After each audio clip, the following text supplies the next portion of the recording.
అద్దంకి నియోజకవర్గం సర్వే రిపోర్ట్ను ఇప్పుడు big TV మీ ముందు ఉంచుతోంది. బాపట్ల జిల్లా అద్దంకి నియోజకవర్గంలో టీడీపీ నుంచి గొట్టిపాటి రవికుమార్, వైసీపీ నుంచి హనిమిరెడ్డి పోటీ చేయగా గొట్టిపాటి 24,890 ఓట్ల మెజార్టీతో గెలిచారు. మరి కూటమి ప్రభుత్వం ఏడాదిన్నర పాలనపై ఈ సెగ్మెంట్లో జనం ఏమనుకుంటున్నారు? ఎమ్మెల్యే పనితీరుపై సంతృప్తితో ఉన్నారా? ముఖ్యమంత్రి పనితీరుకు ఎటువంటి రేటింగ్ ఇచ్చారు?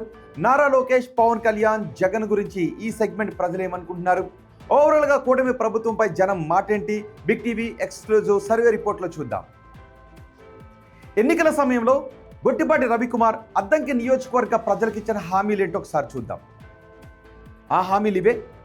సాగర్ కాలువ నుంచి వాటా నీటిని తీసుకొస్తాను అంటూ నియోజకవర్గ ప్రజలకు ఆయన హామీ ఇచ్చారు. శివారు భూములకు పూర్తి స్థాయిలో సాగునీరు అందిస్తాను అంటూ ఆయన హామీ ఇచ్చారు. గుండ్లకమ్మ బ్రిడ్జి నిర్మించడం గురించి ఆయన హామీ ఇచ్చారు. అలాగే బల్లికురువ మండలంలో రోడ్లను పూర్తి స్థాయిలో అభివృద్ధి చేస్తాను అంటూ హామీ ఇచ్చారు. ఇక నియోజకవర్గంలో మౌలిక వసతుల ఏర్పాటుకు పూర్తి స్థాయిలో కృషి చేస్తామంటూ హామీ ఇచ్చారు. ఎత్తిపోతల పథకాలను పునరుద్ధరిస్తామంటూ ప్రజలకు ఎన్నికల సమయంలో హామీ ఇచ్చారు. అద్దంకి నియోజకవర్గంలో ఇప్పటికీ ఉన్న సమస్యలేంటో నేను మీకు బిగ్ టీవీ స్క్రీన్ పైన చూపిస్తాను. అద్దంకి బైపాస్ రోడ్ను పూర్తి చేయాలి అని జనం డిమాండ్ చేస్తున్నారు. తిరుపతి, హైదరాబాద్ రోడ్డు నిత్యం రద్దీగా ఉంటుంది. దీని కారణంగా ఆ రోడ్డుపై ఎక్కువగా ప్రమాదాలు చోటు చేసుకుంటూ ఉన్నాయి. అలాగే అద్దంకిలో ఫ్రీక్వెంట్గా ట్రాఫిక్ జామ్లు ఏర్పడుతూ ఉన్నాయి. అద్దంకి బైపాస్ రోడ్ను జూన్లో మంజూరు చేశారు. ఇప్పటికీ పనులు పూర్తి కాకపోవడం అక్కడ ప్రధానంగా ఉన్న సమస్యల్లో ఒక సమస్య. అలాగే అద్దంకి బస్ స్టాండ్ గురించి, అద్దంకి బస్ స్టాండ్లో బెంచ్లు, టాయిలెట్లు సరిగా లేవు. బెంచ్లు, టాయిలెట్లు కరువు ఉందని చెప్తున్నారు జనం. పైకప్పు ఎప్పుడు కూలిపోతుందో తెలియదని చెప్తున్నారు. బస్ స్టాండ్కు రిపేర్ వెంటనే చేయించండి అని జనం డిమాండ్ చేస్తున్నారు. ఇక పిడుగురాళ్ళ అద్దంకి డైరెక్ట్ బస్ కావాలి అని జనం అడుగుతున్నారు. వయా నర్సరావుపేట నుంచి తిరిగి రావాల్సి వస్తుంది ప్రస్తుతం. ఈ కారణంగా 70 కిలోమీటర్లు ఎక్కువ జర్నీ చేయాల్సి వస్తుంది. అలాగే ఈ సెగ్మెంట్లో రోడ్లు చాలా అధ్వానంగా ఉన్నాయి. రిపేర్లు చాలా అవసరం. కొత్త రోడ్లు కూడా నిర్మించాలి, కానీ ఆ పనులు జరగడం లేదు అని జనం అంటున్నారు. డ్రైనేజీలు అప్గ్రేడ్ చేసి మెయింటెనెన్స్ బాగుండాలి అని అడుగుతూ ఉన్నారు. అలాగే అద్దంకి ప్రభుత్వ ఆసుపత్రిలో ప్రస్తుతం సౌకర్యాల కొరత చాలా ఎక్కువగా ఉంది. వాటిని కూడా తీర్చాలి అని చెప్తున్నారు. సౌకర్యాల కొరత కారణంగా నర్సరావుపేట, ఒంగోలుకు అద్దంకి నుంచి రోగులు వెళ్లాల్సిన పరిస్థితి ఏర్పడుతుంది. ఇక అద్దంకి జనం చిరకాల స్వప్నం భవనాసి రిజర్వాయర్. ఈ రిజర్వాయర్కి 2009లో శంకుస్థాపన చేసినప్పటికీ ఇప్పటికీ అసంపూర్ణంగానే ఉంది. గొట్టిపాటి మంత్రి కావడంతో దీన్ని వెంటనే పూర్తి చేయించాలి అని జనం డిమాండ్ చేస్తున్నారు. 4,000 ఎకరాలకు ఈ ప్రాజెక్ట్ పూర్తయితే సాగునీరు అందుతుంది. అలాగే జనానికి తాగునీటి సమస్య శాశ్వతంగా తీరుతుంది అని జనం అడుగుతూ ఉన్నారు. ఇక అద్దంకి నియోజకవర్గ జనం ఎమ్మెల్యే పనితీరు గురించి ఏమనుకుంటున్నారు? ఆయనకున్న పాజిటివ్ అంశాలేంటి, నెగిటివ్ అంశాలేంటి చూద్దాం. ముందుగా పాజిటివ్ అంశాలు బిగ్ టీవీ స్క్రీన్ పైన చూద్దాం. మంత్రిగా ఉండటంతో అభివృద్ధిపై జనంలో నమ్మకం ఎక్కువగా ఉంది. అలాగే కొత్త సబ్స్టేషన్ల నిర్మాణానికి శంకుస్థాపనలు కూడా చేశారు. ఇక సిఎస్ఆర్ నిధులతో కీలక మౌలిక వసతులు కల్పించడానికి ఆయన చొరవ తీసుకుంటూ ఉన్నారు. సింగరకొండ రోడ్లో ఫైర్ స్టేషన్కు శంకుస్థాపన కూడా చేశారు. అద్దంకి కాకాణిపాలెంలో పిహెచ్సిని ప్రారంభించడం సానుకూలంగా ఉన్నటువంటి అంశం. ఇక పూడిక తీతతో డ్రైనేజీల ఓవర్ఫ్లో తగ్గింది. దీని కారణంగా ప్రజలకు కొంత సౌకర్యవంతంగా మారింది. ఇవి పాజిటివ్గా ఉన్నటువంటి అంశాలు. నియోజకవర్గంలో ఆయనకు నెగిటివ్గా ఉన్న అంశాలు ఏంటో చూద్దాం. నెగిటివ్గా ఉన్న అంశాలు ఇవే. రేషన్, ఇసుక మాఫియాలను అడ్డుకోలేకపోతున్నారు అంటూ గొట్టిపాటి రవికుమార్పై కొన్ని ఆరోపణలు ఉన్నాయి. మంత్రి పేరుతో చేస్తున్న దందాలకు ఆయన చెక్ పెట్టలేకపోవడం నెగిటివ్గా ఉన్నటువంటి అంశం. తుఫాను వచ్చినప్పటికీ నియోజకవర్గంలో పర్యటించకపోవడం ఆయనకు మైనస్గా మారింది. వైసీపీ నుంచి వచ్చిన వారికి కూడా విలువనిస్తున్నారు అంటూ ఆయనపై కేడర్ అసంతృప్తితో ఉంది. కేడర్కు టైం కేటాయించలేకపోతున్నారు అంటూ కొన్ని ఆరోపణలు కూడా ఉన్నాయి. ఇవి నియోజకవర్గంలో గొట్టిపాటికి నెగిటివ్గా ఉన్నటువంటి అంశాలు. ఓవరాల్గా అద్దంకి నియోజకవర్గ ప్రజలు ఎమ్మెల్యేకు ఎన్ని మార్కులు వేస్తున్నారో ఇప్పుడు నేను మీకు చూపిస్తాను. చాలా బాగుంది అని అంటున్న వారి సంఖ్య 7.5% ఉంది. బాగుంది అని అంటున్న వారు 47.5% ఉన్నారు.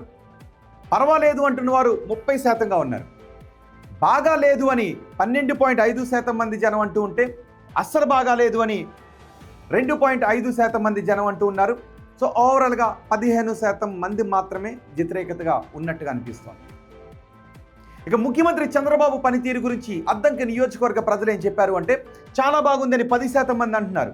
బాగుంది అని 35% మంది జనం చెప్తూ ఉంటే పర్వాలేదు అని 32.5% మంది జనం చెప్తున్నారు.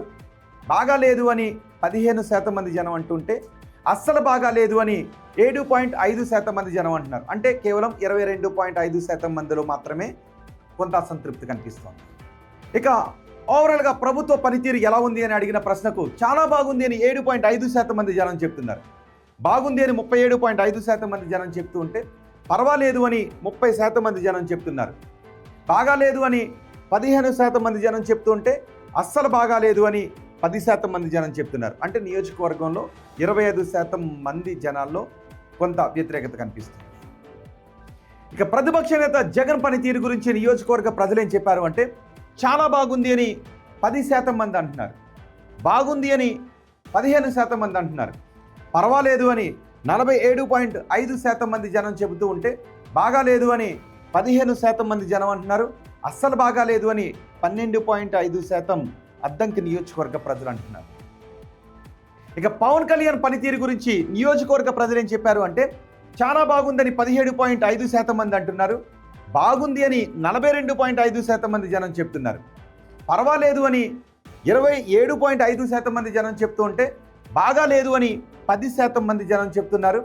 అస్సలు బాగాలేదు అని 2.5% మంది జనం చెప్తున్నారు. అంటే 12.5% మంది మాత్రమే కొంత వ్యతిరేకతతో ఉన్నారు. ఇక మంత్రి నారా లోకేష్ పనితీరు గురించి అద్దంకి నియోజకవర్గ ప్రజలు ఏం చెప్పారంటే చాలా బాగుందని 5% మంది అంటున్నారు. బాగుందని 47.5% మంది జనం చెప్తుంటే పర్వాలేదు అని 30% మంది జనం చెప్తున్నారు. బాగాలేదు అని 12.5% మంది జనం చెప్తుంటే అస్సలు బాగాలేదు అని 5% మంది జనం చెప్తున్నారు. అంటే ఓవరాల్గా 17.5% మంది మాత్రమే కొంత అసంతృప్తితో ఉన్నట్టుగా కనిపిస్తోంది. ఇక అమరావతి పనులు పూర్తవుతాయి అనుకుంటున్నారని అడిగిన ప్రశ్నకు పూర్తవుతాయి అని 47.5% మంది జనం చెప్తున్నారు. కావు అని 17.5% మంది జనం అనుకుంటున్నారు. కావచ్చు అని 25% మంది జనం చెప్తూ ఉంటే తెలియదు అని 10% మంది జనం చెప్తున్నారు. రాజధాని అమరావతి కోసం అదనపు భూసేకరణ చేయాల్సిన అవసరం ఉందా అని అడిగిన ప్రశ్నకు చెయ్యాలి అని 17.5% మంది జనం చెప్తుంటే వద్దు అని 47.5% మంది జనం చెప్తున్నారు. చేస్తే బాగుంటుందని 5% మంది జనం చెప్తుంటే తెలియదు అని 30% మంది జనం చెప్తున్నారు.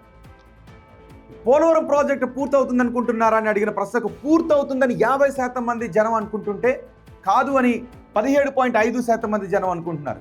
కావచ్చు అని 17.5% మంది జనం అనుకుంటూ ఉంటే తెలియదు అని 15% మంది జనం అనుకుంటున్నారు.